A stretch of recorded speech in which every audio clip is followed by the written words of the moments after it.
आज मैं आपको फटाफट इंस्टेंस क्रिएट करना बताता हूँ। मैं अपने AWS अकाउंट के अंदर सर लॉगिन कर गया। हमने ऑलमोस्ट सभी चीज़ों के बारे में डिस्कशन कर लिया था, लाइक AMI क्या होती है, BPC क्या होता है, ऑन डिमांड क्या होता है, आपका रिजर्व इंस्टेंसेस क्या होते हैं आपके, इन सब चीज़ों के बारे में हमने डिस्कशन तो कर ही लिया था ऑलमोस्ट।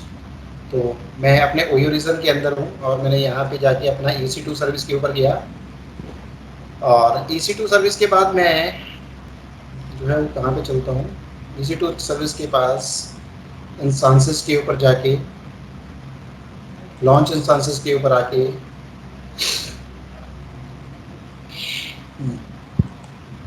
तो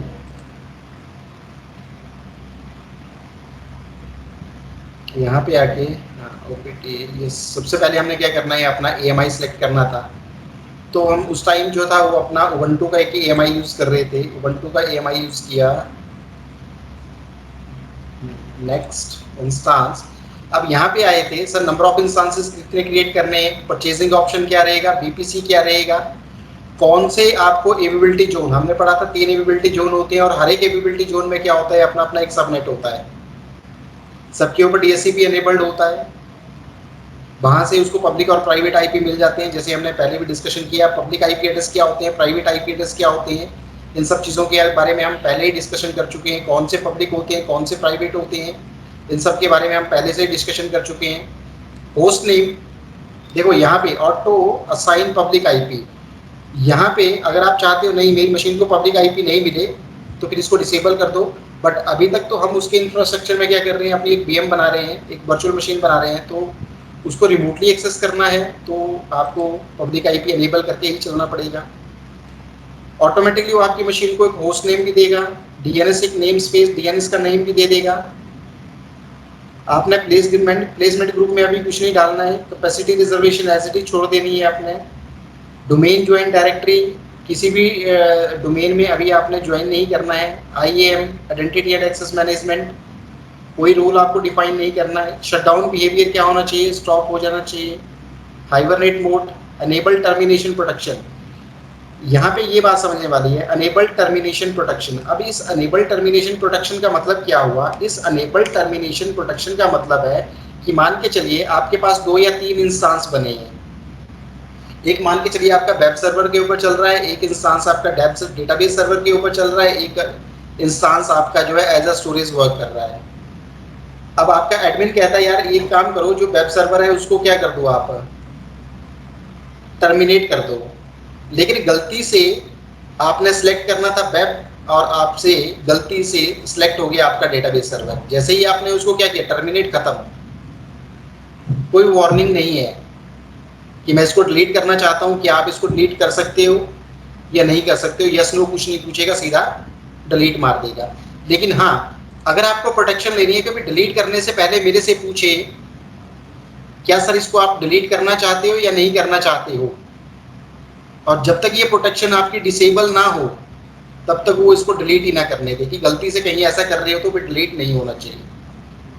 तो अगर आप इसको अनेबल करना चाहते हो तो आप इसको अनेबल भी कर सकते हो, नहीं करना चाहते हो तो ऐसे ही छोड़ दो। अनेबल स्टॉप प्रोटेक्शन, अभी इसको छोड़ दो। मॉनिटरिंग, मॉनिटरिंग आपको पता ही है मॉनिटरिंग क्या होती है। मॉनिटरिंग आपका एनालाइज करने के लिए यूज़ की जाती है कि मेरे सिस्टम के अंदर जो मेरा CPU है वो कितना % यूटिलाइज हो रहा है, मेमोरी कितनी % यूटिलाइज हो रही है, नेटवर्क की बैंडविड्थ कितना % यूटिलाइज हो रही है, स्टोरेज कितना % यूटिलाइज हो रही है। तो यहाँ पे जो मॉनिटरिंग का फंडा है वो कौन सी सर्विस प्रोवाइड करती है आपको, क्लाउड वॉच। अमेजन के अंदर जो क्लाउड वॉच नाम की सर्विस आप पढ़ोगे वो आपका डिटेल्ड मॉनिटरिंग के लिए यूज़ की जाएगी। उसके थ्रू आप अपने सर्वर के जितने भी रिसोर्सेज आप यूज़ कर रहे हो उनको मॉनिटर कर पाओगे। फॉर एग्जांपल कितना % CPU यूटिलाइजेशन जा रहा है, कितना % जो है आपका नेटवर्क बैंडविड्थ यूटिलाइजेशन हो रहा है, कितना आपका मेमोरी यूटिलाइजेशन हो रहा है, कितना आपका स्टोरेज यूटिलाइजेशन हो रहा है। तो ये सब यहाँ से आप ट्रैक कर सकते हो। अब इससे नीचे मॉनिटरिंग, बट अभी आपने मॉनिटरिंग अनेबल नहीं करनी है, इसने लिखा है एडिशनल चार्ज अप्लाई। अगर आप मॉनिटरिंग को अनेबल कर देते हो तो यहाँ से क्या हो जाएगा, एक्स्ट्रा चार्जेस आपको अप्लाई होने शुरू हो जाएंगे। ठीक है जी, बेसिक मॉनिटरिंग ऑलरेडी अनेबल्ड होती है, लेकिन अगर आपको एडवांस मॉनिटरिंग करनी है यहाँ से जाके अनेबल, तो फिर आपको एक्स्ट्रा चार्जेस देने पड़ेंगे। बेसिक मॉनिटरिंग मैंने बोला बाय डिफॉल्ट अनेबल्ड होती है, लेकिन यहाँ से आप जाके एडवांस मॉनिटरिंग को क्या कर दोगे, यानी क्लाउड वॉच जो सर्विस है जो प्रॉपरली आपको मॉनिटरिंग का फीचर प्रोवाइड करती है, आप यहाँ से उसको अनेबल कर रहे हो। टेनेंसी मतलब शेयर्ड, ये run a shared hardware instance, जो बैकएंड में जो उसके डेटा सेंटर के अंदर जो हार्डवेयर है क्या वो शेयर्ड है या फिर डेडिकेटेड है, दो ही होते हैं आपके। Dedicated, run a dedicated instance, वहां पे जाके एक डेडिकेटेड इंस्टेंस लॉन्च कर देना है जहां पे आपका फिक्स हार्डवेयर हो जाएगा। लेकिन सर फिर उसके भी आपको एक्स्ट्रा चार्जेस पे करना पड़ जाएंगे अगर आप क्या लेते हो, डेडिकेटेड टेनेंसी रखते हो। तो अभी आपको टेनेंसी भी शेयर्ड ही रखनी है कि मैं वही हार्डवेयर यूज करूंगा जो शेयर्ड है, मैं डेडिकेटेड हार्डवेयर अपने लिए वहां पे फिक्स नहीं करूंगा। Elastic interface as it is छोड़ दो, क्रेडिट स्पेसिफिकेशन कुछ नहीं करना है,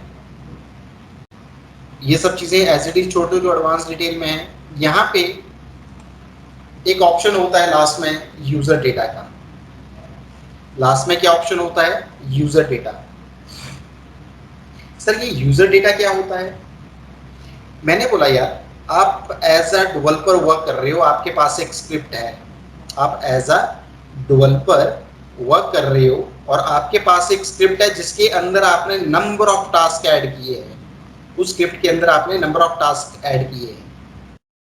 आप चाहते हो कि सर जब भी कोई सर्वर प्रोविजनिंग स्टेट में आए या जब भी ये सर्वर प्रोविजनिंग स्टेट में आ जाए यानी अनेबल हो जाए, अप हो जाए, तो उस स्क्रिप्ट के अंदर जितने भी टास्क लिखे थे वो ऑटोमेटिकली क्या हो जाने चाहिए, आपके रनिंग कंडीशन में आ जाने चाहिए। तो आइदर यहाँ पे आप अपने क्या कर सकते हो, एज अ टेक्स्ट अपनी पूरी स्क्रिप्ट राइट कर सकते हो, या फिर पहले से ही आपके पास कोई फाइल पड़ी है तो यहाँ से जाके उस फाइल को क्या कर लो, अपनी को डाउनलोड कर लो। मैंने बोला एक काम करते हैं, मेरे पास ऑलरेडी ये क्या पड़ी है एज अ टेक्स्ट, मैं यहीं पे लिख दूंगा जो भी मेरे को लिखना है। कैसे लिख दूंगा? मैंने बोला मैं लिनक्स का ऑपरेटिंग सिस्टम यूज कर रहा हूँ, और मैं लिनक्स का ऑपरेटिंग सिस्टम यूज कर रहा हूँ तो मैं यहाँ पे एक स्क्रिप्ट यहाँ पे कुछ ऐसे नोट कर सकता हूँ, लाइक जैसे #win। एक मैंने ऐसे स्क्रिप्ट क्या किया है, यहाँ पे रन किया /win के अंदर बैच, और मैंने यहाँ पे एक कमांड दिया। क्या कमांड देना है? मैंने बोला कि /usr के अंदर विन के अंदर mkdir से एक कमांड एग्जीक्यूट हो, और वो क्या करे, वो मेरे सिस्टम के अंदर जाए tmp के अंदर और वहां पे जाके एक संजीव नाम की डायरेक्टरी बना के आ जाए। पहला मैंने टास्क ये डिफाइन कर दिया उस स्क्रिप्ट के अंदर।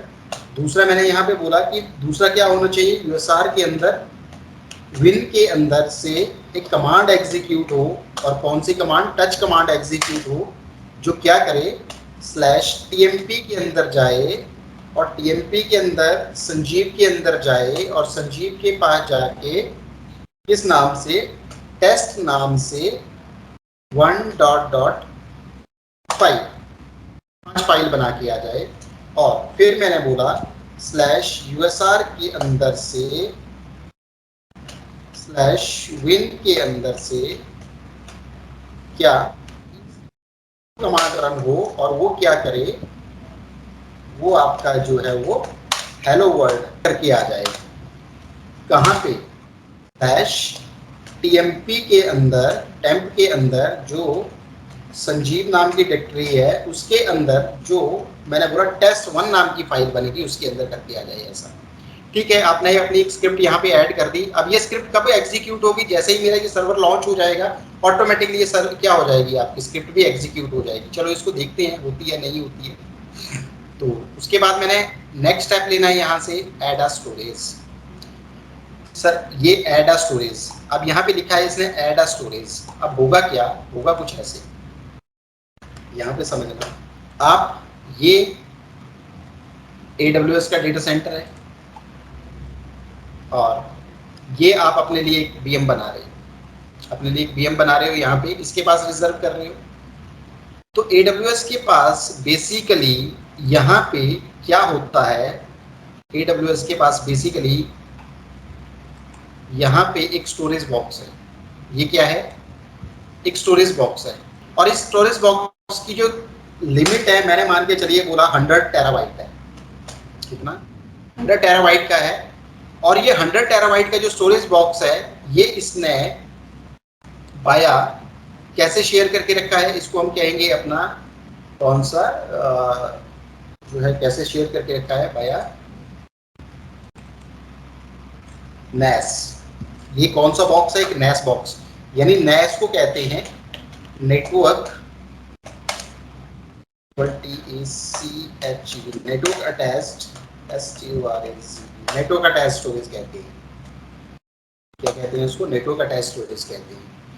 तो अब कहता है कि जब आपने यहाँ पे ये सिलेक्ट कर लिया, क्या सिलेक्ट कर लिया कि सर मेरे को क्या चाहिए, लिनक्स ओएस चाहिए। आपने यहाँ पे सिलेक्ट कर लिया कि मेरे को 1 CPU चाहिए और 2 GB मेरे को रैम चाहिए। तो सर आपका जो लिनक्स का ऑपरेटिंग सिस्टम है, उबुंटू का ऑपरेटिंग सिस्टम है, वो कहीं ना कहीं तो जाके क्या होगा, स्टोर भी होगा ना। जैसे विंडो में सी ड्राइव बनती है तो कहाँ पे बनती है, हार्ड डिस्क के अंदर। यानी इस VM को क्या चाहिए, एक हार्ड डिस्क भी तो चाहिए जहां पे अपना ये क्या कर सके, अपना ऑपरेटिंग सिस्टम इंस्टॉल कर सके। तभी तो ये बोल रहा है कि सर मेरे को ऑपरेटिंग सिस्टम इंस्टॉल करना है तो पहले यहां से मेरे को क्या करो, मेरे लिए यहां से क्या करो, एक ऐड अ स्टोरेज, मेरे लिए एक स्टोरेज ऐड करो जो मेरे को यहां से मिलेगी, कहां से, इस नैस बॉक्स से मिलेगी। और जो मेरे को ऐड अ स्टोरेज यानी जो मेरे को क्या मिलेगी, एक स्टोरेज मिलेगी, वो मेरे को किस फॉर्मेट में मिलेगी, वो मिलेगी मेरे को EBS के फॉर्मेट में। EBS stand for elastic block storage कहते हैं। और किस फॉर्मेट में मेरे को यूज करने को मिलेगी सर, ये elastic block storage. Elastic block storage similar work as a physical disk on your, ये किसकी तरह बिल्कुल सिमिलर काम करती है, फिजिकल हार्ड डिस्क की तरह काम करती है, जैसे आपकी मशीन के अंदर फिजिकल हार्ड डिस्क लगी होती है। तो मेरा ये जो Amazon का EC2 इंस्टांस क्रिएट हो रहा है, इस EC2 इंस्टांस के लिए जो एक डिस्क बनेगी, उस डिस्क को हम क्या बोलेंगे, अपना EBS। और EBS हमारे को कहां से मिलेगी, यहां से। अब यही तो कह रहा है कि ऐड अ स्टोरेज, आप अपने लिए एक स्टोरेज ऐड करो, और जो स्टोरेज आपके लिए ऐड होगा, अब यहाँ पे मान के चलिए आपने बोला सर मैंने अपने यहाँ से ऐड अ स्टोरेज, तो मैंने यहाँ पे बोला ऐड अ स्टोरेज, तो ठीक है, मैंने अपने लिए यहाँ पे क्या कर लिया 30 GB, क्योंकि बाय डिफॉल्ट जो आपका Amazon है वो आपको फ्री टियर अकाउंट में 30 GB का क्या देता है, एक स्टोरेज स्पेस फ्री देता है यूज करने के लिए। तो मैंने यहाँ से 30 GB का एक स्टोरेज स्पेस यूज कर लिया, और जो 30 GB का स्टोरेज स्पेस मैंने यूज किया वो मेरे इस EC2 इंस्टांस के लिए कौन से फॉर्मेट में आ रहा है, HDD यानी हार्ड डिस्क के फॉर्मेट में आ रहा है। यानी 30 GB की मेरे पास यहाँ पे क्या लग जाएगी, हार्ड डिस्क लग जाएगी। जब मैं ऐड स्टोरेज करूंगा 30 GB की मेरे पास क्या लग जाएगी, इस मशीन इस इंस्टांस में एक हार्ड डिस्क लग जाएगी। और ये जो हार्ड डिस्क होगी, ये कौन सी हार्ड डिस्क होगी, इसको बोलूंगा मैं रूट वॉल्यूम, VOLUM। इसको क्या बोलूंगा मैं, रूट वॉल्यूम। रूट वॉल्यूम का मतलब है कि जिसके अंदर मेरा क्या होगा, OS ऑपरेटिंग सिस्टम इंस्टॉल्ड होगा, दैट इज रूट वॉल्यूम। तो यही बोल रहा है सर अभी ये कि आपको क्या करना है, यहाँ पे कितने GB का चाहिए, आपने बोला नहीं मेरे को 30 GB तो वो फ्री स्पेस यूज करने के लिए दे रहा है। मैंने बोला अगर 30 GB नहीं लेना, चलो मैंने 20 GB ले लिया। Then add tags, tag. अब टैग जो यूज होते हैं वो आइडेंटिफिकेशन पर्पस यूज होते हैं। टैग किस केस में यूज होंगे, आइडेंटिफिकेशन पर्पस के लिए यूज होंगे आपके। किस तरह की आइडेंटिफिकेशन, अब समझना मेरी बात, किस तरह की आइडेंटिफिकेशन की बात कर रहा है। आप ये VM बना रहे हो, आप क्या कर रहे हो सर, ये VM बना रहे हो, ये किसके लिए है, ये एक डेवलपर के लिए है। आप कौन सी टीम में बैठे हो, आप बना कौन रहा है इसको, पहली बात तो आप बना रहे हो जो सर्वर प्रोविजनिंग टीम है, 2 टीमें हैं, एक डेवलपर है, एक सर्वर प्रोविजनिंग है। सर्वर प्रोविजनिंग का काम क्या है, डेवलपर की रिक्वायरमेंट के अकॉर्डिंग उसको सर्विस देना। एक डेवलपर आता है कहता है सर मेरे को 30 GB की hard disk, 1 CPU 2 GB RAM. एक डेवलपर आता है आपके पास कहता है सर मेरे को जो है वो आपका 500 GB की हार्ड डिस्क चाहिए, और आपका जो है वो आपका 16 कोर CPU चाहिए, 32 GB रैम चाहिए। अब देखो वो मशीन रन करने के लिए कितना क्या करेगी, चार्जेस यूज करेगी, कितना हार्डवेयर रिसोर्स यूज करेगी, और जितना हार्डवेयर रिसोर्स यूज करेगी उसके हिसाब से उसको क्या देना पड़ेगा, पे भी करना पड़ेगा। अब ऐसे ही आपके अकाउंट से अगर 4-6 सर्वर क्या हो रहे हैं या 10 सर्वर क्या हो रहे हैं, मंथली या डे बाय डे 10 सर्वर आपके क्या हो रहे हैं, लॉन्च हो रहे हैं, तो सर कंपनी के ऊपर, इनका बिलिंग सेक्शन के ऊपर कितना चार्ज पड़ेगा। अब कल को बिलिंग सेक्शन में ये आ जाता है कि सर ये मशीन तो बिना मतलब की चल रही थी, तो क्वेश्चन मार्क किसके ऊपर उठेगा सबसे पहले, तो आपके ऊपर कि सर ये वर्चुअल मशीन फ्री क्यों चल रही है, इसके एक्स्ट्रा चार्ज, क्योंकि हार्डवेयर रिसोर्स यूज कर रही है। आपने ये मशीन किसको बना के दी, अब आप तो दिन में 10 सर्वर आपके क्या करते हो, बना के देते हो, प्रोविजन करके देते हो। सर अब आपको ये माइंड में नहीं था कि सर ये जो वर्चुअल मशीन, ये जो आपने बीएम बनाया है, ये किसके लिए आपने बनाया था। तो फॉर आइडेंटिफिकेशन पर्पस आप एक काम करो ना, क्या काम करो, टैग के ऊपर चले जाओ, ऐड टैग के ऊपर चले जाओ, और सबसे पहले बोलो प्रोजेक्ट नेम। ये बीएम आपने किस प्रोजेक्ट के लिए बनाया था, आपने बोला सर एससीएल प्रोजेक्ट के लिए बनाया था, ऐड अनदर नेम। ठीक है, उस टाइम जब ये वर्चुअल मशीन बनाई थी तो उस टाइम उस प्रोजेक्ट का हेड कौन सा था, प्रोजेक्ट हेड कौन था। मैंने बोला सर प्रोजेक्ट जो हेड था वो XYZ था, कोई भी था। अप्रूवल किससे मिला था इस बीएम को बनाने के लिए, मैंने बोला सर मेरे को तो किससे मिला था, जो आपका XYZ, जो आपका कौन सा था, जो प्रोजेक्ट हेड था, किस डिपार्टमेंट के लिए बनाई थी, आपने बोला सर मैंने तो HR डिपार्टमेंट के लिए दी थी। ये मेरे को किससे मिला था अप्रूवल, XYZ कौन था, प्रोजेक्ट हेड था, किस प्रोजेक्ट का हेड था, SCL का, और उसने किस डिपार्टमेंट के लिए बनवाई थी, HR डिपार्टमेंट के लिए। अब आपके ऊपर अगर कोई क्वेश्चन मार्क आता भी है सर ये आपने किसके कहने पे बनाई, तो आप सीधा डिफाइन करो सर ये मैंने इस प्रोजेक्ट के लिए बनाई थी, ये प्रोजेक्ट हेड ये था, अप्रूवल इस बंदे से मिला था, डिपार्टमेंट इसका ये था। अब आप उस बंदे से क्वेरी कर लो भाई क्यों आपने ये वर्चुअल मशीन मेरे से रन करवाई थी। जब आपने इतना काम कर लिया, देन नेक्स्ट सिक्योरिटी ग्रुप। यहाँ पे बात ये समझने वाली है कि सर ये जो सिक्योरिटी ग्रुप है ये आपके EC2 इंस्टेंस के लिए लिखा है, security group is a set of firewall that control the traffic on your instance. ये सिक्योरिटी ग्रुप जो है आपके इंस्टेंस के लिए एज अ फायरवॉल वर्क कर रहा है। क्या कर रहा है, एज अ फायरवॉल वर्क कर रहा है। और ये क्या कर रहा है, ट्रैफिक को कंट्रोल कर रहा है। किस ट्रैफिक को, इनकमिंग ट्रैफिक को, जो आपके इंस्टेंस के ऊपर आ रहा है, उस ट्रैफिक को कंट्रोल करने का काम कर रहा है भाई। बाय डिफॉल्ट जो आपका सिक्योरिटी ग्रुप है उसके अंदर कोई भी इनकमिंग अलाउ नहीं है। हो सकता है बाहर से कोई हैकर क्रैकर हो जो आपके इंटरनल नेटवर्क को एक्सेस कर ले, तो बाय डिफॉल्ट आपका सिक्योरिटी ग्रुप के अंदर कोई भी इनकमिंग क्या नहीं है, अभी तक अलाउ नहीं है। आपने बोला सर एक काम करते हैं, create a new security group, एक नया सिक्योरिटी ग्रुप बनाते हैं, और मैंने क्या नाम दे दिया उसको, SAN-SG, एनी नेम कुछ भी नाम दे दो। और इस सिक्योरिटी ग्रुप के अंदर मैंने एक SSH प्रोटोकॉल क्या कर लिया, अनेबल कर लिया। क्यों सर, SSH तो आपको करना ही पड़ेगा। क्यों, क्योंकि आप ये वर्चुअल मशीन कहाँ पे बन रही है, यहाँ पे बन रही है। आप इसको एक्सेस कहाँ पे करोगे, अपने लैपटॉप के ऊपर। तो एक्सेस कैसे करोगे, बाया SSH, क्योंकि कोई ना कोई तो प्रोटोकॉल चाहिए ना इसको एक्सेस करने के लिए। तो कौन सा प्रोटोकॉल, लिनक्स की मशीन है तो बाया SSH ही एक्सेस होगी आपकी। SSH एक secure shell, SSH stand for secure shell, और जो सिक्योर शेल है वो बाय डिफॉल्ट आपका रिमोटली एक्सेस करने के लिए क्या किया जाता है, आपका यूज किया जाता है। SSH किस पर्पस के लिए यूज किया जाता है, रिमोटली एक्सेस करने के लिए यूज किया जाता है सर। ठीक है जी, SSH रिमोटली एक्सेस करने के लिए यूज किया जाता है। तो आपको SSH प्रोटोकॉल तो अनेबल करना ही यहाँ पे पड़ेगा। साथ में आप चाहते हो कि आपने अपनी मशीन को क्या करना है, एज अ वेब सर्वर भी प्रमोट करना है, तो यहाँ पे HTTP भी, दोनों प्रोटोकॉल TCP के ऊपर काम करते हैं, पोर्ट नंबर 22 और 80 के ऊपर। और यहाँ पे कहाँ से एक्सेस हो, मैंने बोला कहीं से भी एक्सेस हो जाए। अब यहाँ पे भी दो तीन चीजें होती है, कस्टम एनीवेयर या फिर माई आईपी। मैंने बोला कहीं से भी एक्सेस हो जाएगी। आपका रिव्यू एंड लॉन्च के ऊपर चले जाइए, and then launch last.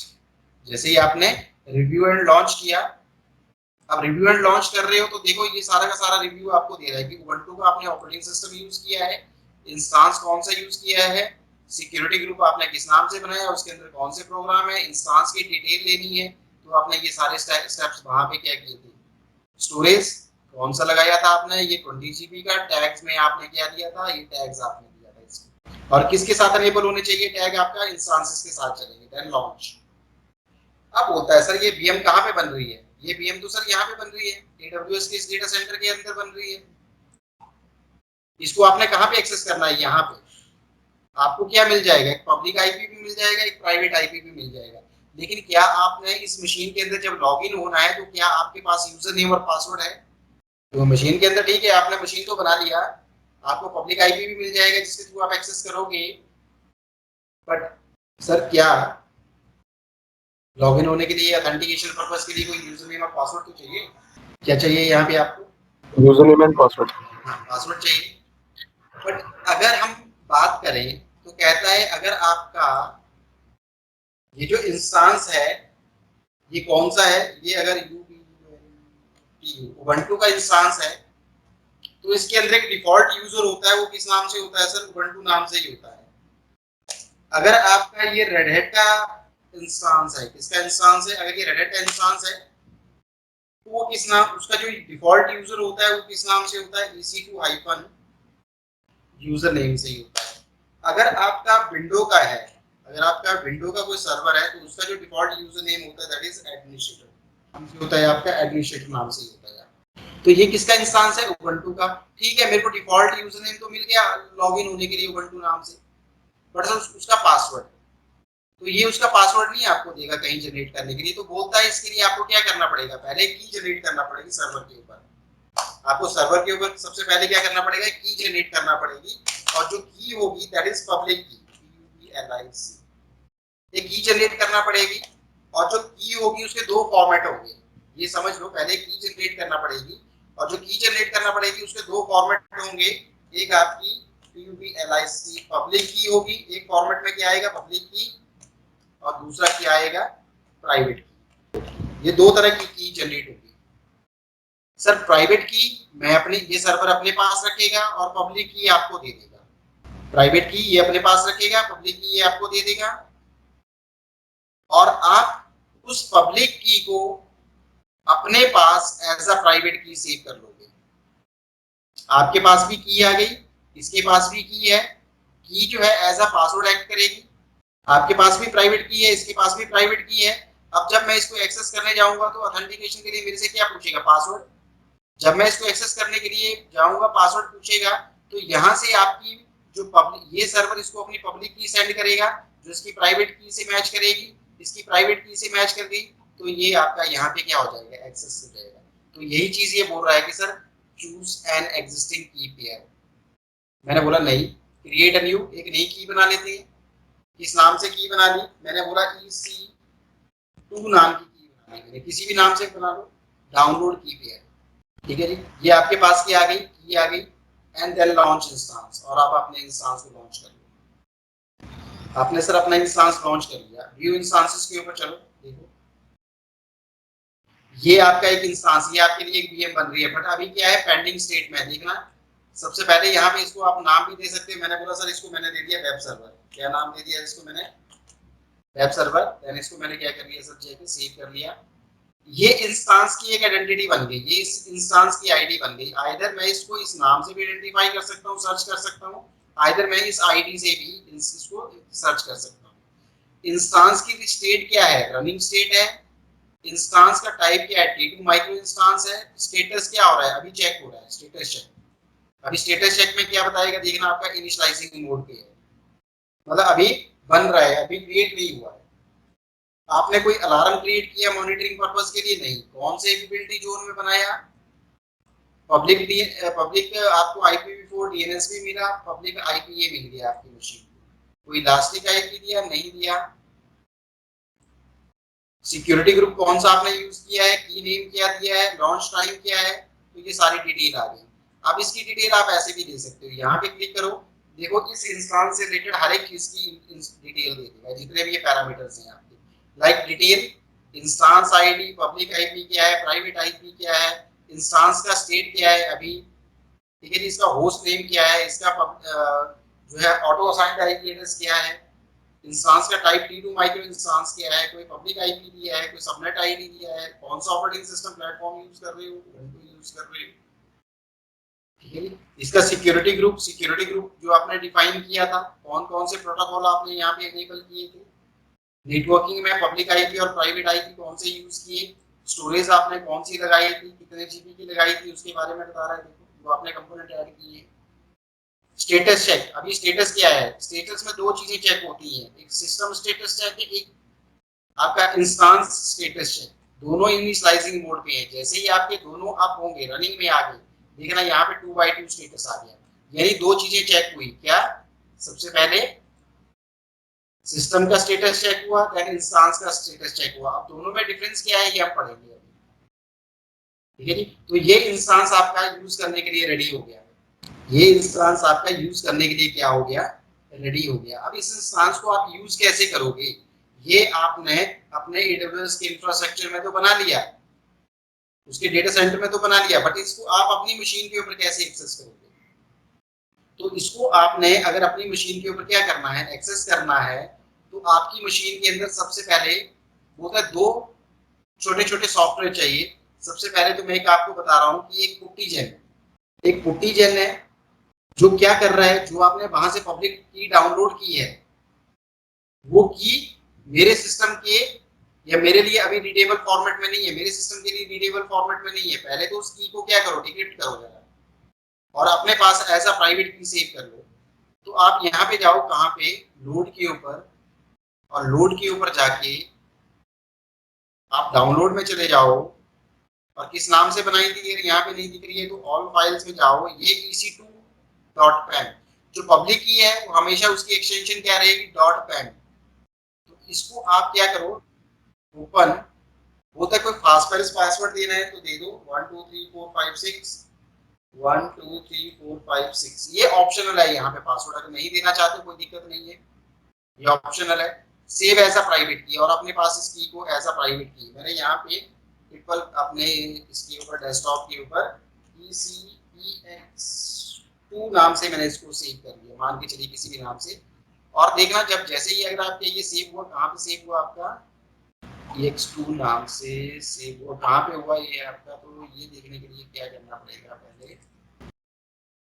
Download में चला गया क्या, EX2, यस, ये EX2 आपका डाउनलोड में ही आपका सेव हो गया।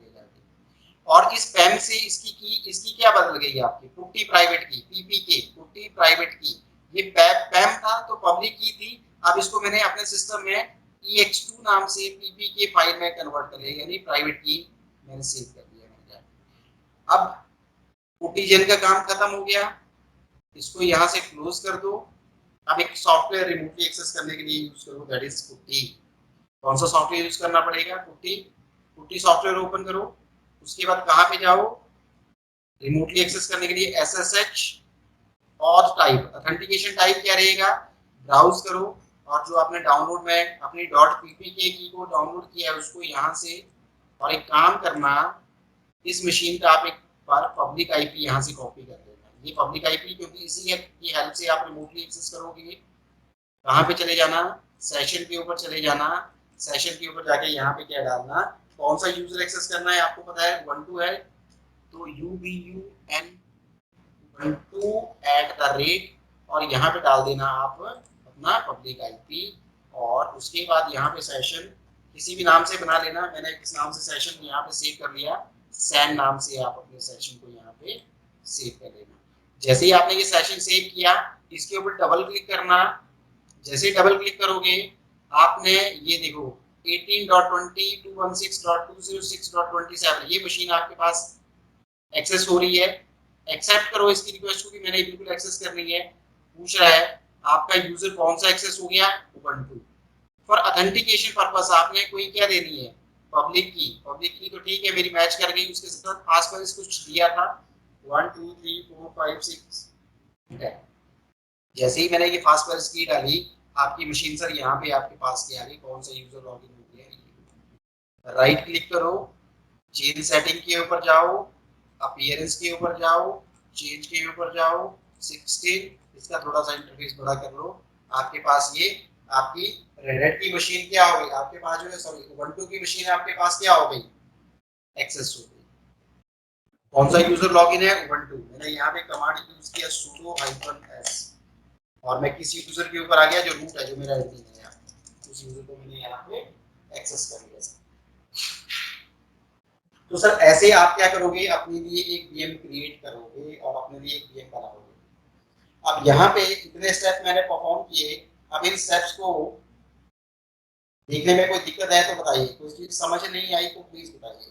सर अगर हम रेड हैट यूज करते हैं तभी सेम स्टेप बिल्कुल, रेड हैट भी यूज़ करोगे तब भी सेम सेट रहेगी, लेकिन वहाँ पे क्या आ जाएगा user name EC2 hyphen user जो मैंने उबंटू दिया ना पुट्टी में, उबंटू एट द समझ रेट गया सर, आईपी समझ। दिया, वहाँ पे आपका ठीक है सर, EC2 ठीक। हाइफन यूज़र आ जाएगा।